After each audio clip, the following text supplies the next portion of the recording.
welcome to the LA Data Science Meetup.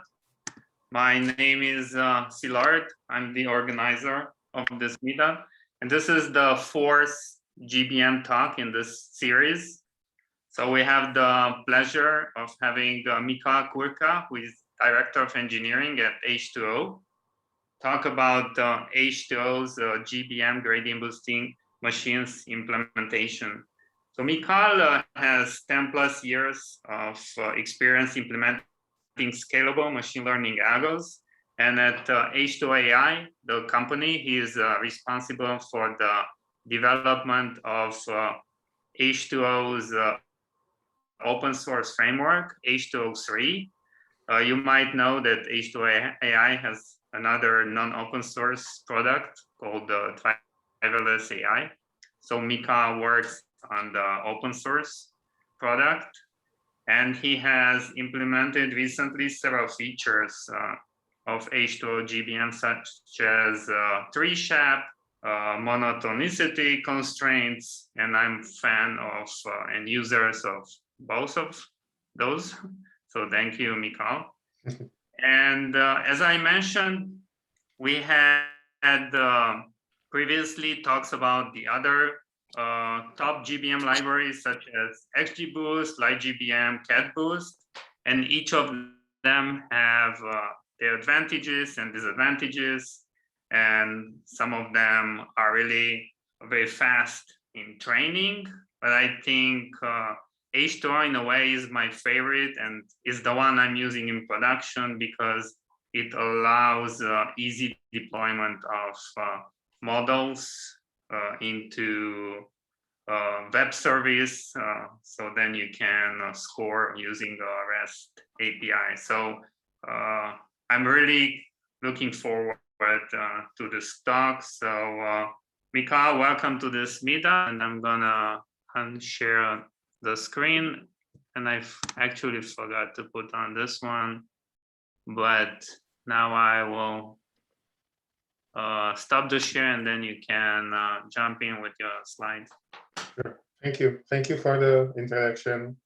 It's a pleasure being here, and thank you for the opportunity for letting me talk about H2O GBM. So you already know my name is Michal Kurka, and today I would like to give you an overview of the H2O GBM implementation. I know that you guys are familiar with GBMs. Some of you might know H2O. In case you do not know H2O yet, you can download it from our website for your corresponding environment. We do have client packages for R, Python. If you are working on Kubernetes, Hadoop, Spark, that's all there. Just click on the corresponding tab to your environment and install the library. I provided some pointers to our tutorials and some training exercise where you can start if you do not know H2O at all, or maybe you don't know even machine learning. And if you do have a question or run into an issue, you can basically use two main channels. Use Stack Overflow, and if you want to talk to a developer, then you can go to GitHub on the provided link, and that's some of the H2O open source developers hang out and are able to help you with the problem most of the time. So they'll ask you to create a Jira, and we will fix the issue. So today we are going to talk about mainly about GBM, but to understand how the implementation works and how it fits into H2O, I would like to spend a little bit of time on introducing H2O and then talking about its internals. Then we will take a look at the GBM from a more user perspective, and then we will get to the actual meat of the talk and talk about how GBM is implemented in the H2O framework.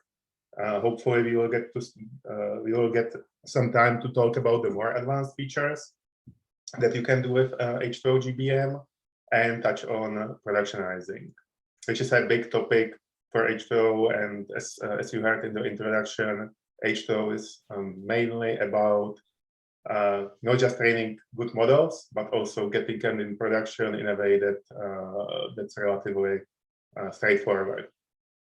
Okay, H2O is a machine learning platform. It's not just one algorithm. If you know other libraries that have GBM, they are usually just a one targeted library that does GBM and nothing else. H2O is more than that. H2O is a whole machine learning platform that's built on our own proprietary, or let's say developed from scratch, machine learning framework. We implemented bunch of algorithms from the most common ones or most used ones. We have GLM, random forest, obviously GBM, deep learning, but many others that even address some of the niche aspects of the data science work. Recently, we were adding GAM, we added rule fit. Right now, we are working on extended isolation forest as an addition to our isolation forest, and we will be releasing uplift algorithm as well. Our main selling point is that all these algorithms are fully parallelized, fully distributed. It should be very easy to start using H2O. We have packages for Python, R, and we try to follow the, let's say, standards that are in the R, Python, so that it should be familiar to you. It's the one big decision that we made from technical point of view is that it is written in Java. And at that time, when we were making the decision, the main reason was to be able to integrate in the big data Hadoop environments at that time, which was Hadoop, Spark. Nowadays, the Java is maybe less important with the rise of Kubernetes and Docker. You don't benefit from it as much. However, the decision was made, and we continue in Java. H2O, the Java part exposes as REST API, and as a Python or R user, you are basically given functions that are then calling the REST API and converting your what you want to call into JSON requests. And we focused on big data. We believe with bigger data, you can train better models. And hopefully you don't need to do any sampling with H2O, and there are no limits in H2O as such to limit the number of rows that you could process. Here I just included an example of how H2O looks in R, Python. This is a picture of our H2O flow, which is a notebook-like interface. If you want to train a model very quickly, you can use H2O flow. Obviously, a platform without access to data would be not good for anything. So one thing that we pay attention to is implementing connectors to for different data sources. Obviously, you can use local file system, you can use HDFS, S3, SQL-like interfaces. You can use popular formats like CSV. If as a data scientist, you will probably work with CSV or Parquet if it's more a production-like environment. And we have a bunch of others. For production, then we provide a Java scoring library that you can integrate in your own pipelines, and it has low latency, and it's optimized for high performance. So it's you can use it in near real-time scoring. This slide just gives you an overview of the other features or capabilities we have. I would like to point out our AutoML framework. Even if you are not trying to use AutoML for a final model, you can at least consider it for, let's say, exploration. And if you are a fan of GBM, you can just click and ignore the other algos and just run GBM through AutoML and see what it comes up with. We try to follow industry standards, follow the APIs that are already established. So we are inspired by Pandas, scikit-learn, not so much in the model building, but for the data munging, we do try to follow Pandas. For scikit-learn, we at least have some wrappers around the H2O classes that look a little bit different than how it looks in scikit. So from this, you should get at least some idea what H2O is. And now I would like to go into how it is all implemented. H2O is a H2O is built on top of a distributed in-memory key value store. And you can basically start bunch of H2O nodes, and they will find each other, they will talk to each other, they will form a cluster, and one of them will be elected as a leader. This leader, then you can connect to using the R Python API and start building models. We have integrations on Kubernetes, Hadoop, but obviously you can use it just a single node. Once data is loaded in memory, it stays in memory. We don't have any capability to spill data on disk. Everything is just done in memory, optimized for speed. We utilize CPUs for the native H2O algorithms. We don't have any GPU support except for our XGBoost integration.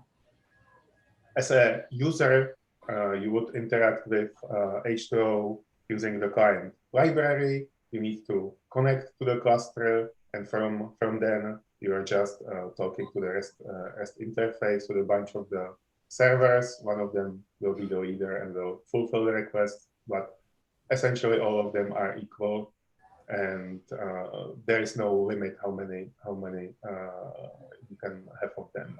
The data in memory is represented in a compressed columnar format, and the compression helps obviously not just with saving memory, but also when you iterate through sparse data, it is much faster than if you had to represent dense structures. I will touch on a little bit how the workflow looks like in H2O. You are running your Python script. If you are building GBM, you will instantiate H2O gradient boosting estimator, and you will call the train method. Underneath, what it really does, it is just calling the REST API, and in this case, it will call the model burdens GBM. On the H2O side, it will create a job. Job is a wrapper of the whole processing and tracks progress. It encapsulates the GBM algorithm. The GBM algorithm then starts sequences of MapReduce tasks. The MapReduce tasks utilize our for-join framework and store and read data from our distributed key value store. Once the job completes, basically you just get the metrics out of H2O, and there is a very direct call into the DKV with some plumbing code that converts the, let's say, metrics to JSON and provides them to the client, and hopefully it should be presented in a way that is familiar to data scientists. So that was very brief introduction of H2O, and I want to spend most of the rest of the talk on GBM specifically. However, it's still good to remind ourselves what the other supervised algos can do and what are the common features. So we provide algos for supervised learning for both regression and classification tasks. We try to make it as easier as possible by automatic handling of categorical values, and we will talk in detail how it is done in GBM. In GLM, it's different. In GLM, we do different approach. So what I will describe for GBM doesn't apply to the other algos necessarily. Everything is distributed, parallelized. We have a built-in cross-validation support. The cross-validation is not done externally. It is a feature of the algo itself, and it lets us do some optimization. We do let you do error stopping based on conversions of metric that you either specify, or if you are an advanced user, have some specific use case, you can define your own metric, and then you can do error stopping on your own metric with some relative tolerance that you specify. We also give you tools to do grid search. You can do Cartesian grid search or random search. One of the most specific features that we give you is this ability to train models on segments, or let's say subpopulations of your training data set. If you are a big online store and you have many product categories, maybe you want to build a model per category. and this function would exactly suit that need. You would provide the segment columns, and it will automatically and in an efficient way train the model per each segment. Obviously, you can save and roll the models. You can shut down the cluster and start a new one with a rolled model, and that also enables model checkpointing, which basically means that you can take the binary model, roll it into a new cluster, and resume from the checkpoint, train, let's say, more trees. In case of GBM, you can do it on the same data and get more precise model, or you can do it with addition of new data. Once your modeling is done and you are comfortable with the model performance, you will typically want to export it into some production artifact, and you have two main ways to do that. We have Pojo, which is a generated Java class that captures the tree ensemble, and you need to compile it and add some small library and deploy it in your production environment. Or we have an alternative way called Mojo, which is a deployment artifact that basically is a scaled down model of the H2O model in memory. It doesn't have all the metrics and all the bells and whistles, and it's mainly optimized for scoring, but you can still get Shapley and stuff like that from it. If you are going to talk more about GBM specifics, then this is the overview. For GBM, we have implemented different distributions. We have support for exponential families, Poisson, Gamma 3D. You can obviously do binomial regression with Bernoulli. We support multinomial classification. You can do quantile regression, even quasi-binomial distribution. We automatically handle categorical values without any explicit encoding. So don't think of it as some explicit encoding, like we do one-hot encoding for you. That's not how it works, and we will talk more about how exactly it works. On top of the ability to define custom evaluation function for metrics, you can also define a custom loss function if you have a case for that, and if the time permits, we will look into how it could be done. For better generalization, sometimes it's useful to enable column and or row sampling, and you can do it per tree or per split in the tree. You can provide a calibration frame and get better probability, plot scaling in H2O, and get better idea of the actual probabilities that the model predicts. Correct for the probabilities that are coming from GBM. And you, as Zelark mentioned, you are able to specify monotone constraints. You would be able, obviously, to specify stuff like learning rate or learning rate annealing. We are focusing on enterprise, not just because we are focused on enterprise. We try to include as many self checks and many consistency checks. So we don't produce a model that would be violating, let's say, the monotone constraints. After the training, you can do, and that includes the module. You can calculate contributions using our tree-shop implementation. You can see how the how the observations are traversing the trees. You can inspect the trees, visualize them. You can analyze feature interactions that the GBM model is finding, and many other things.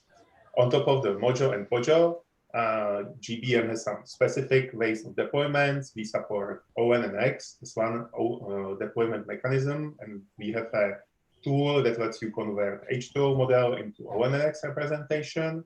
And we also have a C++ and C# runtime, which is not available publicly, but we sometimes work with customers and give them this runtime. From more user point of view, when you want to use H2O gradient boosting estimator, you need to import H2O, you need to initialize the H2O context, which connects you to the existing cluster or starts a single node cluster on your laptop or wherever you're running the Python code.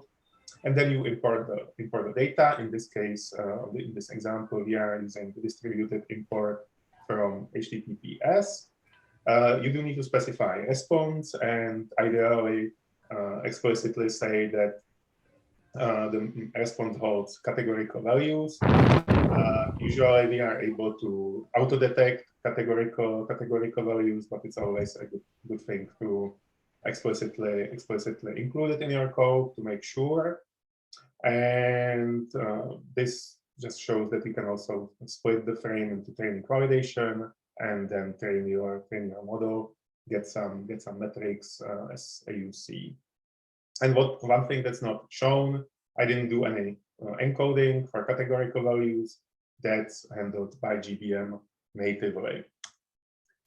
And finally, we can get to the part of the talk that I'm excited about, and that is how GBM works internally.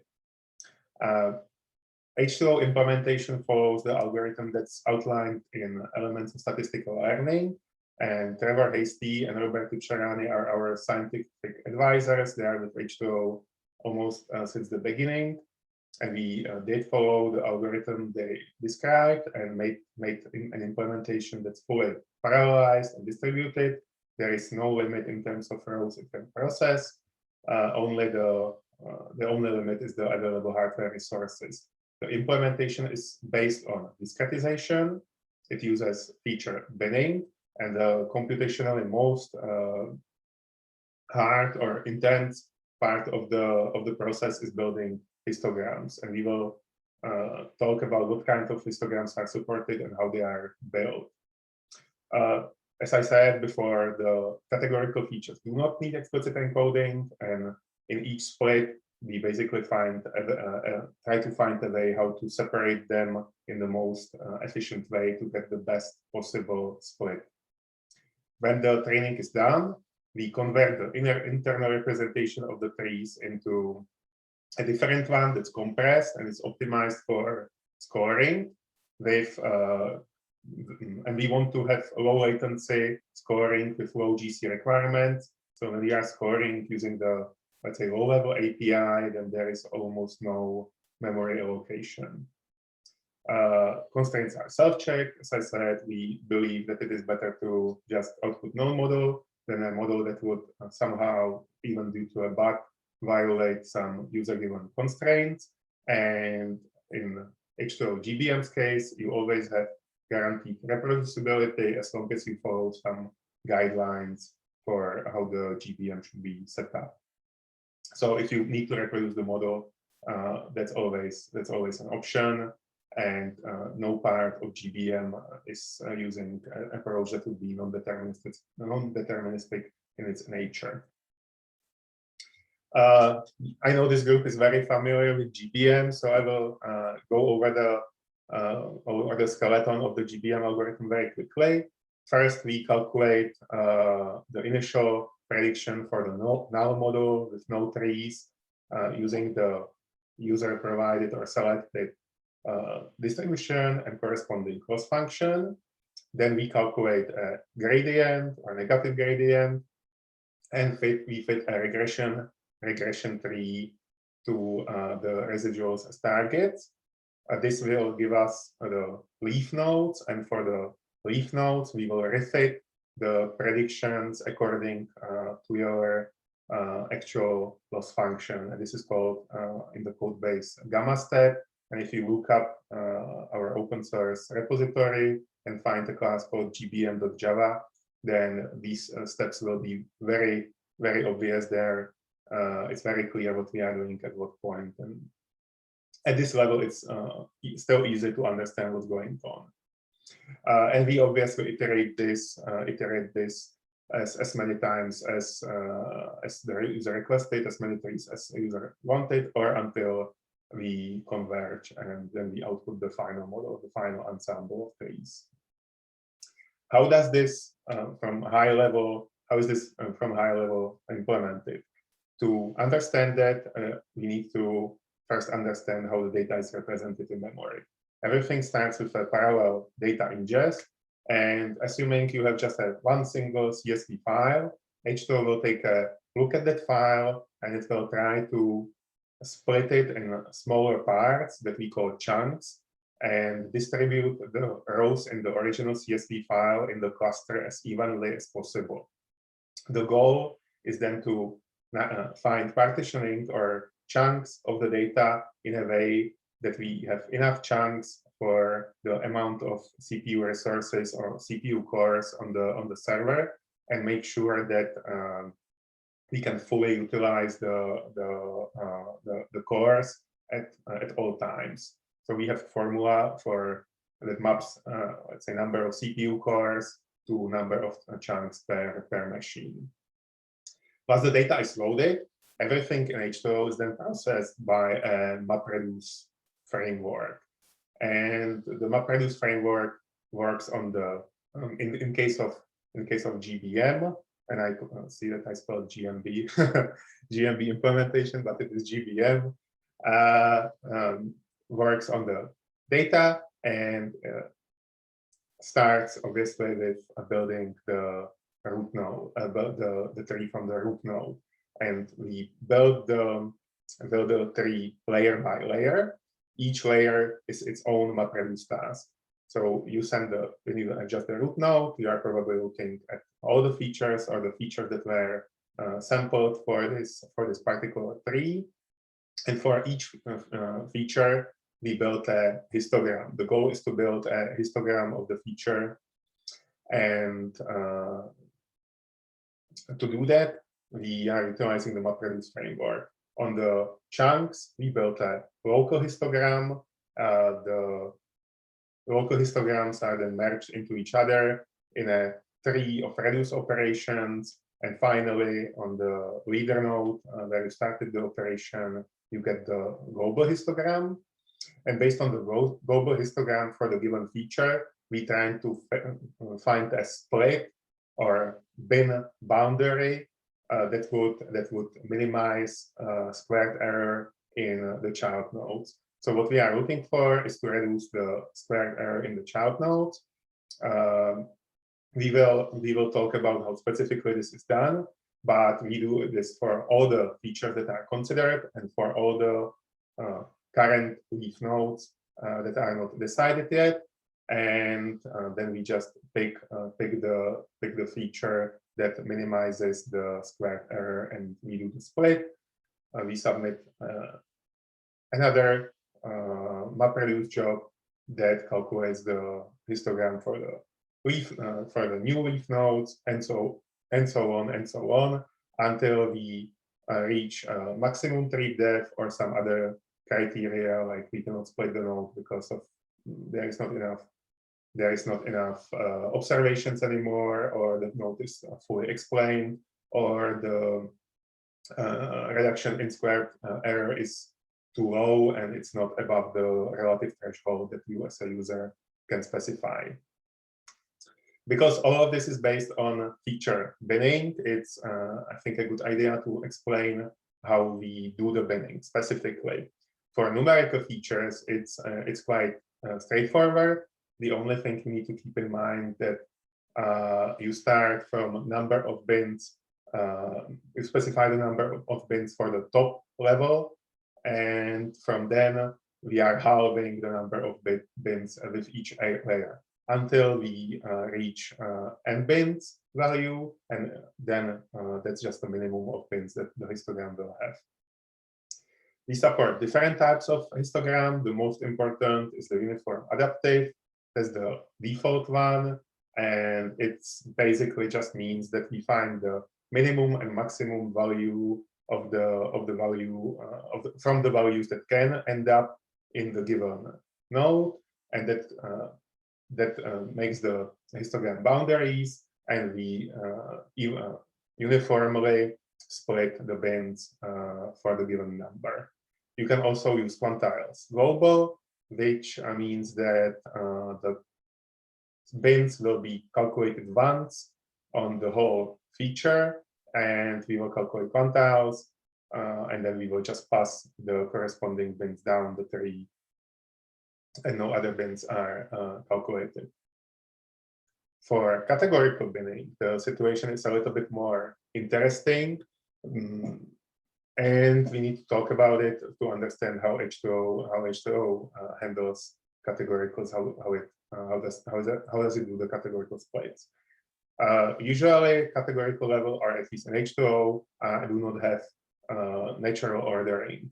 We order them lexicographically, and we do assign indices from 0 to n-1. So the assignment is kind of arbitrary. However, you as a user do have the option to relevel or reassign the domain, and thus reorder the domain and assign the indices in your way. And theoretically, you could assign them in such a way that categorical levels that somehow are related could be close to each other. We have an example here with colors. I don't know if you can find similarity on these kind of colors, but let's say you have light red, light blue. It would be beneficial for the algorithm to have the light red and the light blue next to each other. So I don't know if anybody does that, but technically you do have the option to relevel and change the order of the categoricals and make it a little bit easier for the algorithm to work.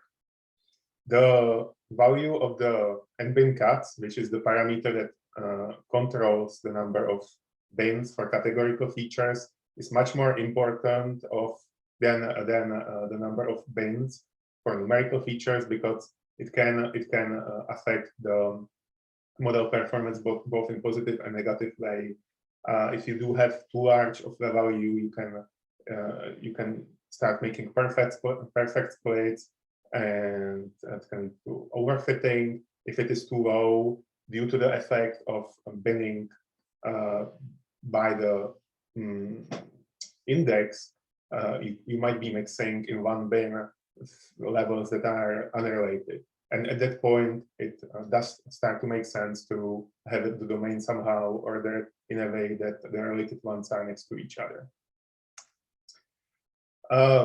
This slide should just describe how the tree build is from the technical point of view. You do submit the MapReduce job, and the MapReduce job is customized. It's a little bit different than the other MapReduce operations that we have in H2O, because calculating the histograms is such a computationally intense operation. We customized it, and we first parallelized the computation on columns, and only if there is not enough work to be done on columns, then we go and parallelize on chunks.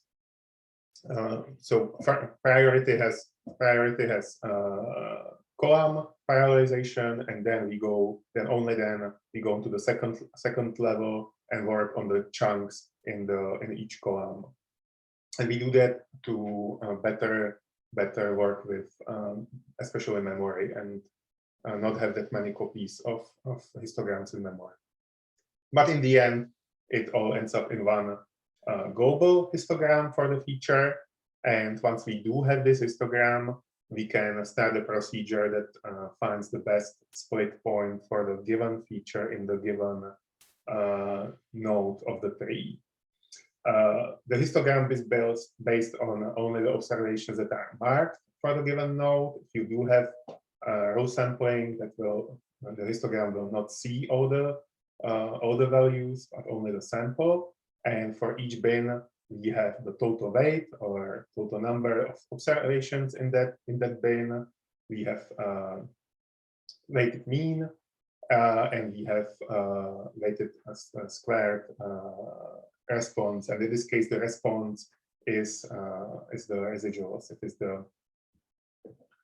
is not the actual response. Because the implementation tries to find a bin boundary that would separate the bins basically into the left subtree and right subtree. We need to have some kind of ordering also on bins for the categorical features, and we do that by taking the average response in the bin and ordering the bins according to the average response to establish some kind of ordering. Once we do have the ordering, then we calculate cumulative mean, variance for the bins. And we basically, the goal of this is to be able to calculate a squared error according to the formula or explanation that's in the bottom of the screen. And once we do have the bins ordered in the right way, we go sequentially over the bin boundaries and we test each boundary. Is this a good split? We take a look at the squared error that would be in the child node and compare it to the squared error that's in the current node, in the parent node. And we find such bin boundary that produces the best or minimizes the squared error for the split. When we do this process, we need to consider NAs, and we need to consider whether the NAs should go left or if they should go right, or even if they should be separated completely from the rest of the values and do their own specific split. Once we know that, once we found the minimum relative, the minimum squared error we can achieve, then we need to find a representation of the split, some kind of a physical representation of the split. For numerical features, that's simple. It will be just less than. For categorical features, it gets more complicated. But in the optimistic scenario, we can separate them just like if they were numerical values. If we are not able to find such a representation, then we represent them as a bit set. And the bit set basically represents the set of the categorical values that should go left, and the complement will go right. So when you are actually trying to look at the tree in H2O, visualize it somehow, sometimes you will see numerical splits on features that are categorical. That's not an error. It could be that the representation allowed for a more efficient split, and we use the numerical split even for categorical feature. As I said, this is applied for each histogram, each feature for each node. And once we do find all the split candidates with calculated squared error, then we just pick the one that is the best in terms of the squared error reduction, and that's the feature we will split on. And we do it for all the current leaf nodes that are not decided yet, and then we build the next layer of the histograms and continue as I outline. And that's basically it. That's basically how the whole thing works. I see that we have a little bit more time, so let me touch on the more advanced features. If you want to start playing with H2O and see how it builds the trees, understand what it does, then we give you tools to inspect the trees. You can render them in a JSON or PNG format or DOT that you need to convert to graph list. You can also inspect them programmatically with Tree API and see what trees are built. Maybe you can get some insight from it. Explore what kind of interactions is H2O find it, do something with it. Zilak mentioned the monotonic constraints. So we do let you specify monotonic constraints for some predictors that have or are supposed to have a monotonic relationship with the response, and it might be mandated by some business considerations, or if it is a natural quality of the feature and the response, they should be monotonic together, then you can specify it, and maybe it will lead even to a better model performance. It will not overfit on some edge cases where the monotonicity is violated, but it will maintain the relationship that should be there. The constraints are not supported for all the distributions. but are implemented for Gaussian, Bernoulli. There it is quite straightforward. Once we get to 3D or to quantile, it gets more difficult. It is not only difficult to implement, but it's also more computationally intensive because we need to consider the actual prediction the tree will be eventually doing, and essentially we are estimating it during the tree growing phase. So we are carrying much more information. We need to consider the actual distribution, the loss function, and it will be definitely slower with monotone constraints than if you do not apply them. The constraints have straightforward API. You can just specify the ones you care about, and you say if it should be increasing, decreasing, and provide it in a dictionary.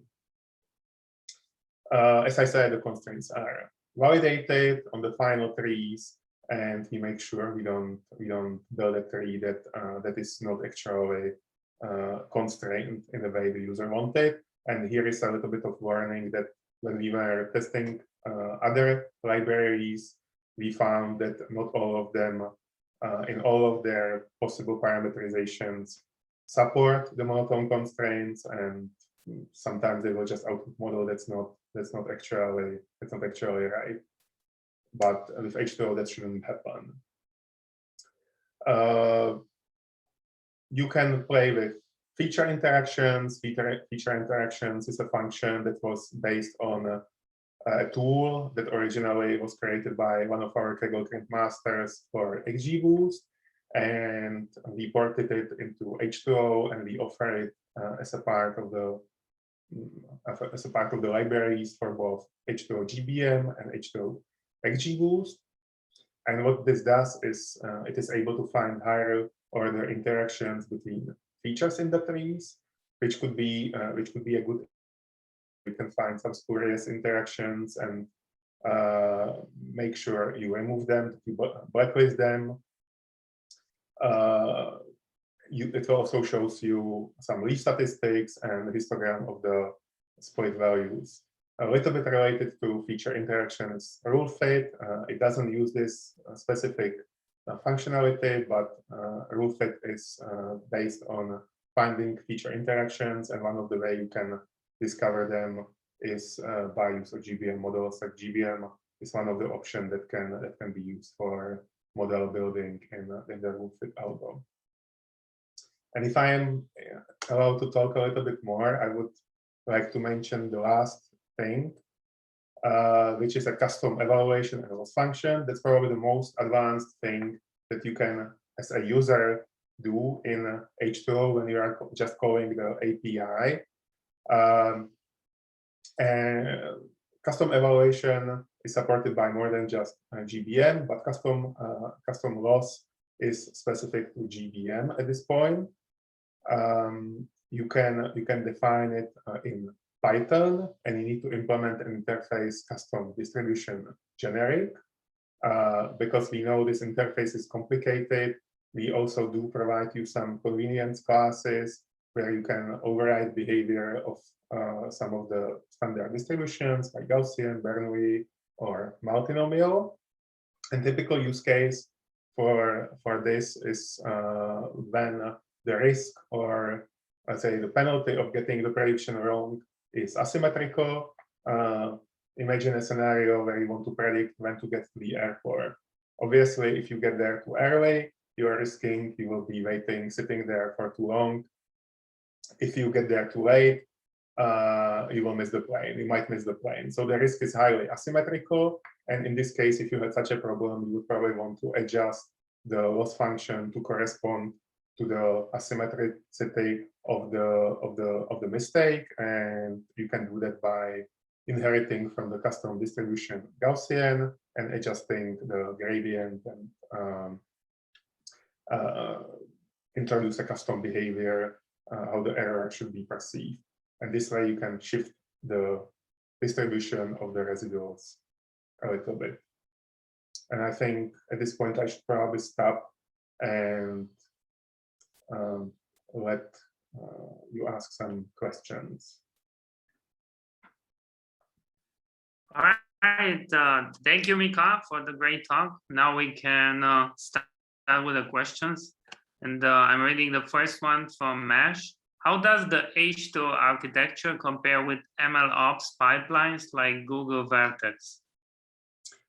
Unfortunately, I'm not familiar with Google Vertex, but if somebody can explain how Google Vertex works, I can explain how the H2O site works. Mesh? Vertex is just another product, but that builds on TensorFlow extended from Google. The idea that it builds the entire pipeline. There are different components. Excuse me. There are different components that do what they call example gen, statistics gen, schema gen, and this is a way for pre-processing and getting the data ready, and then it puts it into their TensorFlow deep learning framework to start to tune, train, evaluate, and so on. So what Google has done is they've productized everything around TensorFlow to do TensorFlow extended, to do the full end-to-end, just as H2O has. And I'm very familiar with H2O, and it's an amazing product. Truly, you guys are always astound me how well you're improving the product. But Google is going all in with just TensorFlow. And so that was really my understanding is, my question was, is H2O going like Google more deeper into building more and more sophisticated capabilities, or yeah. You know? Okay, I think I understand the question. Yeah. That's definitely the direction we want to take it. We do want to let you do some feature engineering and either manually or in our AutoML framework and capture these transformations and include them in the module for production scoring. We are already doing this in the closed source product, the driverless AI. And basically that's something similar to what you were describing. So even in open source, we want to go in this direction. To what extent or when we will get there, we don't know yet. But we do think about these things. All right, there are two questions from Joseph Hartman. He says, this was a great presentation. Two questions. When binning on categorical features with NA values, will H2 always split these values away, or will it sometimes bin these null values with other categorical values? So sometimes it will decide that there is enough information so that it splits the NAs away, but most of the times the NAs will be mixed with the other values and either will be sent left or right based on what's better for the split. Okay, and second question, CatBoost default growth policy is symmetric, like GBM is dev-wise, I believe. How does H2O growth policy perform speed-wise? So obviously the way we are building the trees, the more layers you build, the slower it will get. We need to make more histograms, so it does get slower. If you build very deep trees, then it will be slow. However, we also do the splitting a little bit differently than in other libraries on the categorical values, and these splits basically are more efficient than the splits you would see somewhere else. So the trees also don't need to be oftentimes as deep to accomplish the exact same thing. So I don't know if that answers the question. I think it did. Question from Nandish.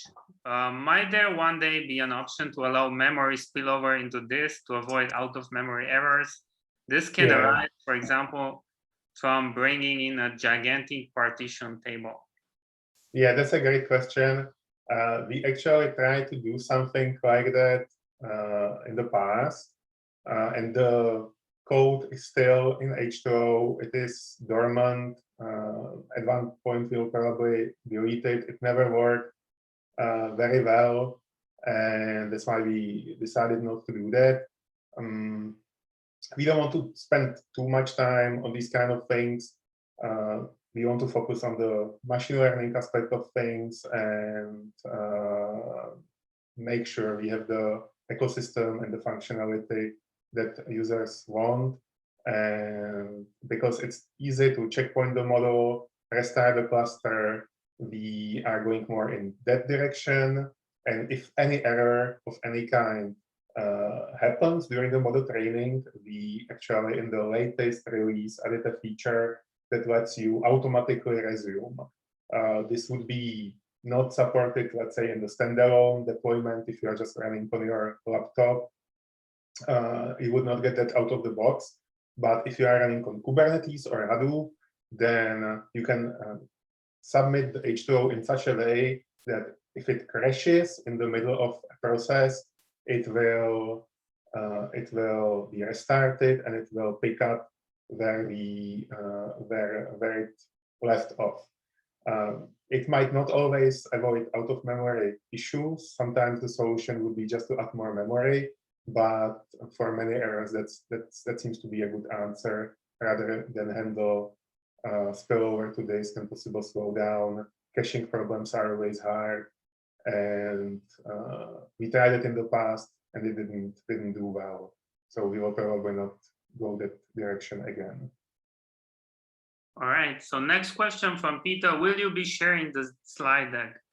Sure. Yeah, I can share the slides. Yeah, I'm personally very curious about this slides productionizing model. So please don't take those slides out. No, I will not take anything away. I will just show this slide since we are in the Q&A session. That maybe a little bit explains what the H2O module is and how it can be deployed. Okay. And then yeah, maybe we have for one more question. We'll not be able to answer all of them. So what are the main hyperparameters in H2O's GBM algo? The main one is obviously the number of trees you want to build. That's what's driving some of the rest of the algo parameters. Sorry. Then it's the depth of the tree, minimum number of observations. You want to avoid doing splits that are just memorizing the data. Number of the bins is important. Number of the categorical bins is very important. As I mentioned, if you do have a lot of categorical values, you might need to increase the default, which is 1024, or you might want to decrease it if you want to avoid overfitting, improve the performance of the model. So I would say that these are the main ones. Then you have learning rate. You will probably want to set it in accordance to number of trees, and make sure you have some validation scheme in place, that you maybe do cross-validation. But these are probably the main ones. All right. So I guess that's it. How much time we have for today? So we'll try to always finish around 55-ish, so that people can go if they have any meetings. So thank you, Michal, for the awesome presentation, and see you guys next time. Thank you for having me. All right, bye-bye. Great job, Michal. Bye. Thank you. Thanks. Thank you.